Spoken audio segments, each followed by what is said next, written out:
nós recebemos aqui a doutora Kátia Viegas, que é advogada previdenciária. Doutora, muito bem-vinda aqui no Balanço Geral, viu? Obrigado por receber, por aceitar o nosso convite aqui no Balanço. Obrigado, doutora. Obrigada a você. Doutora, e claro que todo mundo já está de olho, já tem perguntas chegando aqui, porque é o assunto do momento. Assim como a gente já falou aqui de PVA, falou de material escolar em janeiro, todo mundo perguntando sobre essas mudanças também na aposentadoria. O que mudou realmente agora para 2024? Por que tem tanta gente apavorada quando se fala agora em aposentar, doutora? Olha, bom, primeiro eu quero agradecer pelo convite, estou muito lisonjeada e todo mundo fica muito apavorado porque depois da reforma da Previdência, né, em 2019, todo ano você tem que trabalhar um pouquinho mais para poder chegar na tão sonhada aposentadoria. E o que muda então em 2024? A regra de 50% continua, a regra de transição de 100% continua. Os pontos para aposentar agora em 2024, para mulher, você tem que atingir 91 pontos, para homem, 101 pontos, que é a soma da idade mais o tempo de contribuição. E nesse caso, como a doutora falou, até tem bastante perguntas já chegando no nosso WhatsApp, que é impressionante, pessoal, quando se fala nesse assunto, que é um assunto que envolve muita gente, né? Mas, pelo que eu entendi que a doutora falou, agora a cada ano vai complicando um pouco mais, vai aumentando esse período que precisa comprovar para aposentar, isso? Isso. É porque com a reforma, eles querem implantar a aposentadoria permanente, porque a aposentadoria por tempo de contribuição, ela será extinta. Então, nós estamos caminhando para essa regra permanente, que hoje ainda não está tão permanente. Por quê? Para quem já era contribuinte da Previdência Social antes de 2019, ele vem se adaptando a essas regras de transição. Então, por isso que todos os anos fala que você tem que trabalhar um pouquinho mais, porque todo ano aumenta um pouquinho para a soma dos pontos, até você atingir a regra permanente. Então, esse ano é 101, ano passado era 100, ano que vem vai ser 102, até atingir o 100% da regra permanente. E esses pontos são o que mesmo, doutor? É o ponto para a soma do tempo de contribuição mais a idade do contribuinte. Rapaz, então o tempo que você contribuiu mais a idade que você tem, no caso, esse ano, 101 homens, é 101 para homens e 91 para mulheres. Tá, então você já está em casa fazendo as contas aí, olha, eu já contribuí tantos anos, qual a idade que eu vou ter que ter para chegar, por exemplo, se fosse esse ano, no caso, nessa pontuação que a doutora indicou. Ó, tem muita pergunta, eu vou tentar começar a filtrar aqui ao vivo. Por exemplo, ó, o Chico participando com a gente aqui, minha mãe tem 15 anos pago já do INSS, né? Pagando com uma renda baixinha, imagino com o mínimo. Quantos anos ela consegue aposentar agora com essa nova regra, pagando aqueles 15 anos pelo INSS? Bom, com os 15 anos, ela aposentaria por idade aos 62 anos. 62 anos, somando já essa pontuação. Na verdade, nesse caso, não é pela pontuação. Nesse caso, como ela só tem, pela regra dos pontos, ela teria que ter no mínimo 30 anos de contribuição, mais a soma da idade para somar os 91 pontos. Como ela apenas tem 15 anos, ela aposentaria por idade quando ela completar 62 anos, mais 15 anos de contribuição. Olha, tem muita gente perguntando, por exemplo, no Reginaldo, já contribuí quase 35 anos, 34 anos e 11 meses. Tenho 50 anos. Como que funciona nesse caso, doutora? Quem já passou, por exemplo, dos 35 anos contribuídos? Tá, quem já passou de 35 anos contribuídos, esse encaixa na regra dos pontos, que vai ser hoje, em 2024, os 101 pontos para homem. E aqui, olha, por exemplo, o Neivan também manda, agora é tudo na base da calculadora, né? É bem isso. Estão mandando aqui, ó, tenho 56 anos, vou fazer 33 de contribuição, já posso me aposentar? O Neivan, né? No caso, como a doutora falou, somando agora para saber e, claro, cada ano essa pontuação ela vai alterando, né, doutor? Tem mais aqui, ó, quem está mandando áudio não dá para participar, pessoal, está mandando aqui. Valentim, olha, estou ligado aqui na Record, preciso falar sobre a aposentadoria, perguntando sobre essas regras que vão mudar, a doutora já explicou para a gente. Olha, tem mais uma pergunta, sou professora, 27 anos de contribuição CLT, tenho 45 anos de idade, já posso dar entrada na minha aposentadoria? Quem está mandando é a Janice. Ainda não. Ela agora, né, precisa ter se eu não salvo engano, 30 anos e a idade mínima, que hoje está 58 anos e 6 meses, para poder atingir a soma também. E antes era diferente, mas agora com a transição impactou também os professores. Nesse caso, Valentim, o que eu tenho recomendado muito para os professores é o planejamento previdenciário. O caso dela se adequa muito a essa situação de procurar um especialista de direito previdenciário e fazer esse planejamento previdenciário para ver qual a regra que vai ser mais benéfica para ela.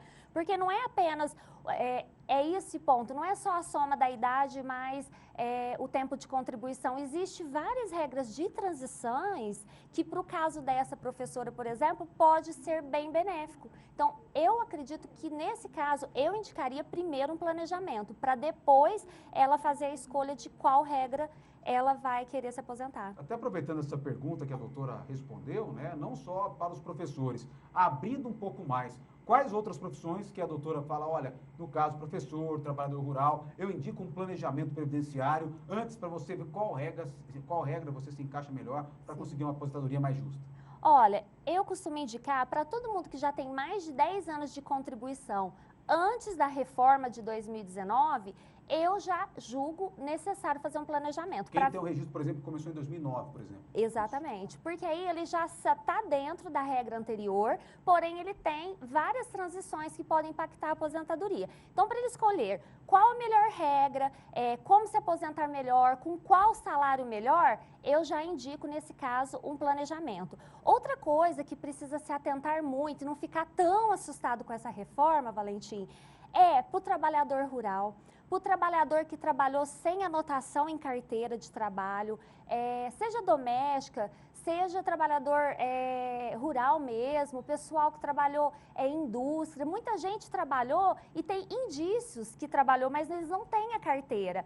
Eu indico sempre tentar buscar o reconhecimento desse vínculo, por mais que já tenha passado bastante anos, para conseguir averbar esse tempo. Porque, por exemplo, se você pegar um trabalhador que tenha 25 anos de natureza insalubre, antes da reforma ele aposentaria especial sem a regra da idade. Então, se em 20 anos, em 2019, faltava 5 anos e ele averbar um período sem carteira e esse período foi especial, ele consegue manter a regra anterior.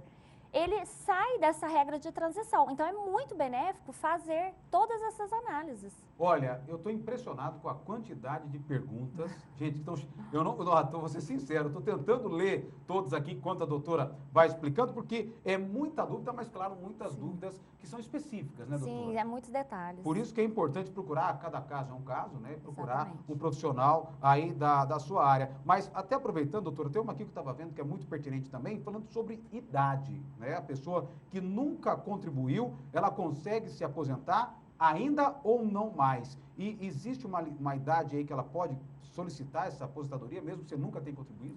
Se a pessoa nunca contribuiu, ela não tem qualidade de segurado, por sua vez só, ela já não tem direito de pedir uma aposentadoria. Porém, nós temos no regime da Previdência os benefícios, que são os conhecidos BPCs LOAS. Então, se ela tiver mais de 65 anos, tiver 70 anos e mais, e a renda per capita da família não ultrapassar para o INSS, 1/4 salário mínimo, para o judiciário, dependendo dos casos, até meio salário mínimo já é considerado, ela pode pedir um BPC LOAS por idade e conseguir um salário mínimo mensal a título de auxílio. Lembrando que esse benefício, por não ser aposentadoria, ele não tem 13º. Doutora, e é importante reforçar também sobre a questão do valor da aposentadoria. Uma das perguntas que acabou chegando aqui falou justamente isso, olha, contribuo com o mínimo. Quem contribui com o mínimo, geralmente aposenta dentro de um salário mínimo, e existe ainda aquelas pessoas que aumentam essa contribuição nos últimos 5 anos, que é uma média para você se aposentar, existe isso ainda? Por isso que é bom o planejamento.